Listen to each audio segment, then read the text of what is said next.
Pakistani society को ये mindset बदलना होगा कि पढ़ लिख कर आप सिर्फ जॉब ही कर सकते हैं। पाकिस्तान में स्टार्टअप आखिर फेल क्यों हो जाते हैं? शहर कहानी की कहानी असल में दो औरतों की कहानी है।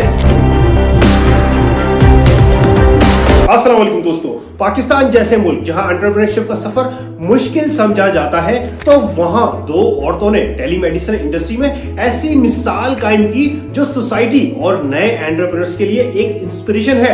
2017 में कराची की दो डॉक्टर्स, डॉक्टर सारा सईद और डॉक्टर इफत जफर ने सेहत कहानी नामी स्टार्टअप लॉन्च किया, जहां एक मोबाइल ऐप के जरिए रिमोट एरियाज के लोग वीडियो कंसल्टेशन के थ्रू डॉक्टर से मशवरा ले सकते थे। उनका आइडिया यूनिक था, एग्जीक्यूशन जबरदस्त थी, इसीलिए स्टार्टअप सक्सेसफुल रहा।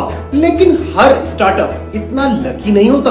पाकिस्तान में अगर स्टार्टअप सक्सेस रेट के डेटा को देखें तो पिक्चर और भी क्लियर हो जाती है। 250 मिलियन की पॉपुलेशन रखने वाला मुल्क, जहां 100 मिलियन से ज्यादा मोबाइल यूजर्स हैं और तकरीबन 3 लाख से ज्यादा टेक प्रोफेशनल्स होने के बावजूद वेंचर कैपिटलिस्ट इंडस्ट्री इतनी डेवलप नहीं हो पाई है। पाकिस्तान में स्टार्टअप अक्सर फेल क्यों होते हैं? आज की इस वीडियो में जवाब तलाश करते हैं।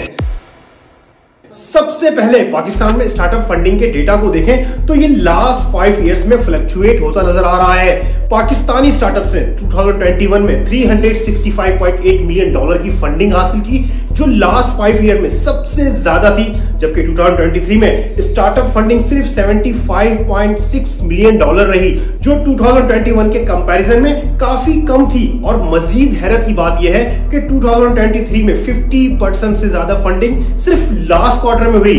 दूसरी जानिब ब्राजील को देखें तो ब्राजीलियन गवर्नमेंट ने एंटरप्रेन्योरशिप को प्रमोट करने के लिए नए कानून बनाए, ऐसे प्रोग्राम्स इंट्रोड्यूस किए जिससे एंटरप्रेन्योरशिप को बूस्ट मिले, जिसका रिजल्ट ये निकला कि स्टार्टअप फंडिंग जो 2012 में $310 मिलियन पर थी, वो 2015 में $746 मिलियन पर जा पहुंची और 2021 तक ये इन्वेस्टमेंट $9 बिलियन को हिट कर रही थी। अब ट्राइब्यून के इस आर्टिकल को देखिए, जहां पाकिस्तान में 90% स्टार्टअप पहले 2 साल में ही बंद हो जाते हैं, और जबकि सिर्फ 10% स्टार्टअप्स कमर्शियल लेवल पर पहुंच पाते हैं।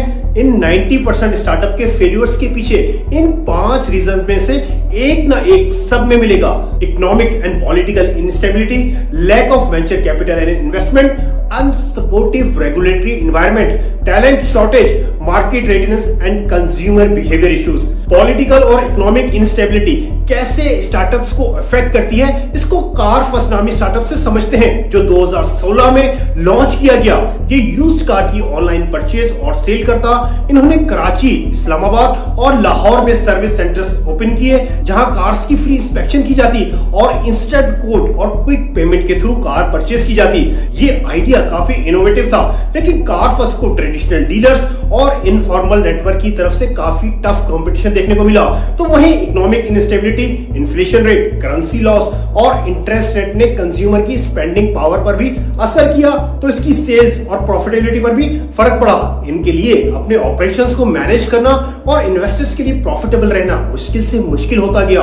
और फिर 2021 में कार फर्स्ट ने पाकिस्तान में अपने ऑपरेशंस को क्लोज कर दिया, और जो मेन रीजन बताया वो इकोनॉमिक इंस्टेबिलिटी की वजह से प्रॉफिटेबिलिटी मेंटेन ना कर पाना था। ये सिर्फ एक स्टार्टअप की कहानी नहीं, बल्कि एयरलिफ्ट और जुगनू जैसे स्टार्टअप भी इनिशियल सक्सेस के बाद फेल हुए हैं।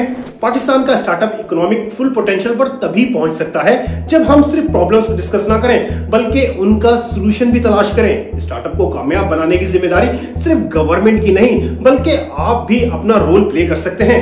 पाकिस्तानी सोसाइटी में एक ग्रेजुएट अगर कोई छोटा मोटा बिजनेस स्टार्ट करना भी चाहे तो लोग हंसते हैं, अरे इतना पढ़ लिख कर भी यही सब करना था तो पढ़ने की क्या जरूरत थी।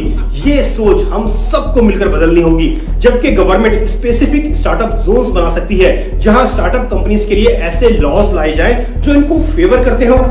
इंडिपेंडेंट रेगुलेटरी बॉडीज के through ease of doing business, जिसमें पाकिस्तान 190 कंट्रीज में से 108वें नंबर पर मौजूद है, तो इसको इंप्रूव किया जा सकता है। मलेशिया जो 2010 में ease of doing business in construction sector में 116वें नंबर पर था, गवर्नमेंट और प्राइवेट सेक्टर ने मिलकर पॉलिसीज डेवलप की और ऐसे कंप्लायंसेस डेवलप किए जहां बिजनेस करना आसान हुआ। इसका रिजल्ट ये निकला कि कंस्ट्रक्शन सेक्टर में सिर्फ 4 साल में मलेशिया 116 नंबर से दूसरे नंबर पर आ गया।